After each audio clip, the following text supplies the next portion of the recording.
world of commercial hip-hop.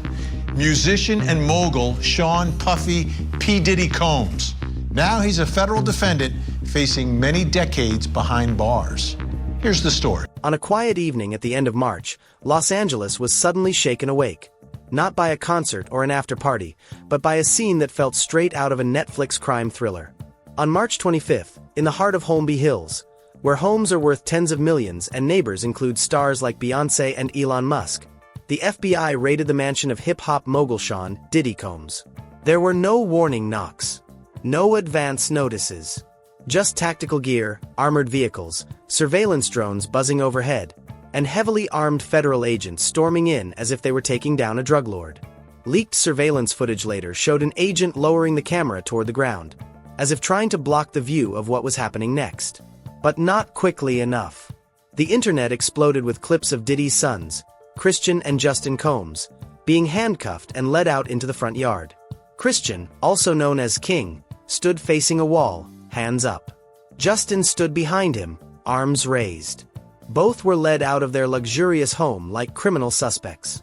The lush green grass, once a backdrop for high-end parties and champagne brunches, was now where two of Diddy's sons lay face down, cuffed and under arrest. Agents combed through the house, kicking open safes, tearing apart drawers, and even removing Grammy trophies from display shelves. Across the country in Manhattan, Diddy himself was arrested around the same time, reportedly in the lobby of the Edition Hotel. According to insiders, he had been preparing to board a private jet with his twin daughters for a spring break trip to the Bahamas. But before he could take off, federal agents moved in. Witnesses say he was handcuffed on the spot and taken into custody without incident. Back in Los Angeles, his sons weren't spared either. Christian and Justin were separated and detained, though not formally charged. The scene outside the mansion was chaotic. Agents armed with assault rifles, drones circling, and FBI vehicles lining the gated street. Their mother, Misa Hilton, was quick to speak out, posting on social media to condemn the military-style invasion, and publicly blaming Diddy for putting their sons in this position. She accused him of dragging their children into his personal mess and criticized the trauma inflicted on them by law enforcement's aggressive approach. "What happened to my son should never have happened," she wrote. What's more, this raid wasn't a random act. It came just 40 days before Diddy was scheduled to appear in federal court, facing a slew of criminal allegations, including sex trafficking, coercion, and abuse. Authorities appeared to be ramping up their investigation, and the multi-state nature of the raids, at both his Los Angeles and Miami properties, suggested a federal case with serious weight behind it. Now, attorneys for Christian and Justin have retained top-tier legal representation, including Jeffrey Lichtman, best known for defending John Gotti Jr. and El Chapo. When you hire a lawyer like that, it's not because you're hoping this will go away quietly. It's because you're preparing for war in court. And at the center of it all is the shadowy term that's resurfaced in lawsuits, social media posts, and whispered rumors among Hollywood insiders: Freakoffs. According to multiple sources and accusers, these were no ordinary parties. They were elaborate multi-day sex events that included drugs, lights, cameras, costume staff, and allegedly, hidden recording devices. According to the allegations and testimonies in the lawsuits, these so-called freakoffs were planned and orchestrated events. There were lights, cameras, and even staff, little people dressed in themed costumes to help set the mood. Some accusers claimed they were invited under the pretense of a private music event or exclusive industry party. But when they arrived, they were allegedly offered drugs, pressured to drink excessively, and led into scenarios that quickly turned non-consensual. These events were often filmed without consent. Some victims said they were recorded while performing sexual acts, only realizing later that they had been filmed. Others said they were physically restrained or coerced into participating. According to a lawsuit filed by Cassie Ventura, Diddy's former girlfriend, these parties were part of a larger pattern of abuse and control that she endured over the course of their long-term relationship. Cassie's civil suit was one of the first to publicly describe the alleged freakoffs, detailing how Diddy allegedly drugged her, beat her, and forced her to engage in sex acts with male prostitutes while he watched and recorded. She claimed that this happened not once, but on multiple occasions. Though her case was settled quickly out of court, it opened the floodgates. Dozens of other lawsuits followed. Some were filed by anonymous plaintiffs. Others came forward publicly. The common thread in nearly all of them: allegations of coercion, manipulation, non-consensual filming, and repeated physical and sexual abuse. One woman claimed she was held at Diddy's home for several days and only allowed to leave after she agreed to remain silent. Another said she was offered career opportunities, music deals, modeling contracts, if she agreed to cooperate. And it wasn't just Diddy at the center of these accusations. Some lawsuits named others in his inner circle: bodyguards, assistants, even celebrities who allegedly attended or participated in these events. One name that repeatedly came up: Christian "King" Combs. In a particularly damning lawsuit, a woman accused Christian of sexual assault aboard a yacht in 2022. She claimed he offered her alcohol and pressured her into going into a private room, where he then assaulted her. The lawsuit included a partial transcript of a recording, with Christian allegedly saying, "Take me somewhere I can sleep," before the attack occurred. His legal team has denied the claims. Justin Combs, Diddy's eldest son, has also been the subject of public controversy. He was arrested for driving under the influence in June 2023.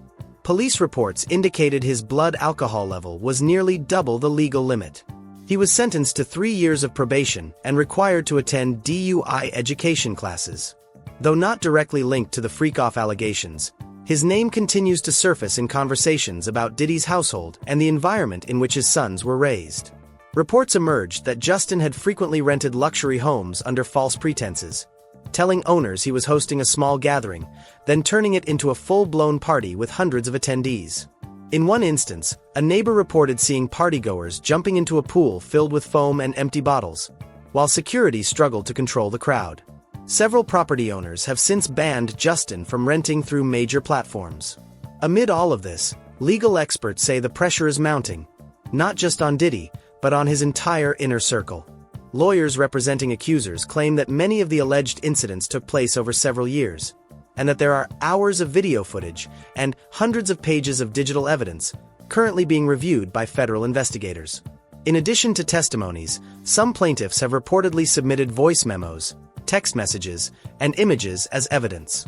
As the legal net tightens, Diddy has remained largely silent.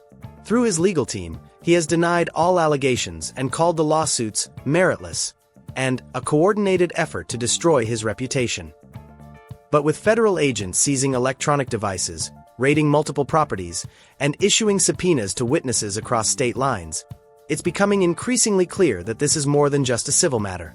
It's a sprawling criminal investigation that could shake the foundations of the music industry. The official court hearing is scheduled for May 5th.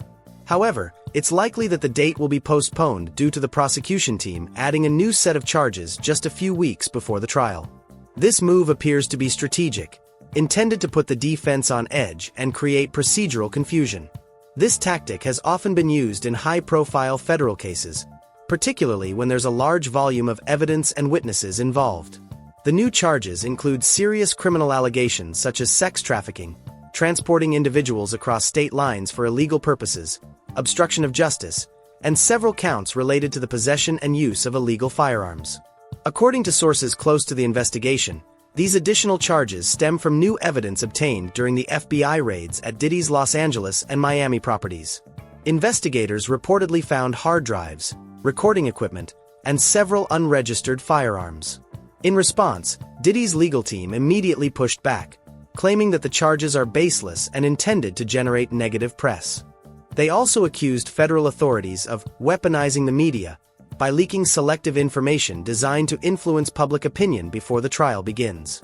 Legal analysts say the addition of these charges could dramatically shift the trial's direction. With the scope of the investigation expanding, more witnesses are expected to testify, some anonymously, and others under strict protection orders.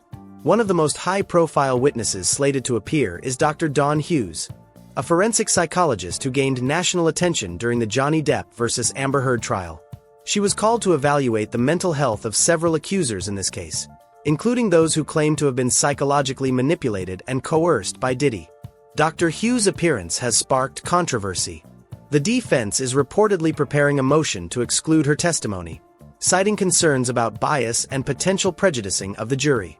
They argue that her involvement in other high-profile cases may influence how jurors perceive her credibility, and that her conclusions are often theatrical rather than grounded in empirical science. Prosecutors, however, have defended their choice, stating that Dr. Hughes has extensive experience dealing with trauma victims and has provided critical insight into the long-term psychological effects of coercion and abuse. They also point out that her testimony will be supplemented by clinical assessments, written evaluations, and corroborating witness accounts. In addition to expert witnesses, federal authorities are continuing to gather statements from individuals who attended parties at Diddy's properties or work for him in any capacity. Some are former employees. Others are entertainers and influencers who were allegedly invited to exclusive events that later turned into what multiple sources have described as freak show environments. Several witnesses have requested anonymity, citing fear of retaliation. At least 2 former staffers have reportedly entered into protective custody after agreeing to cooperate with federal authorities. Their testimonies are expected to be presented to a grand jury in the coming weeks, which could lead to more indictments. Among the materials seized during the FBI raids were not only weapons and electronic devices, but also handwritten notes, ledgers, and contact logs. Investigators believe these could serve as evidence of a larger criminal enterprise involving multiple participants. Not just for Diddy, but for an entire circle of people who built careers under his shadow.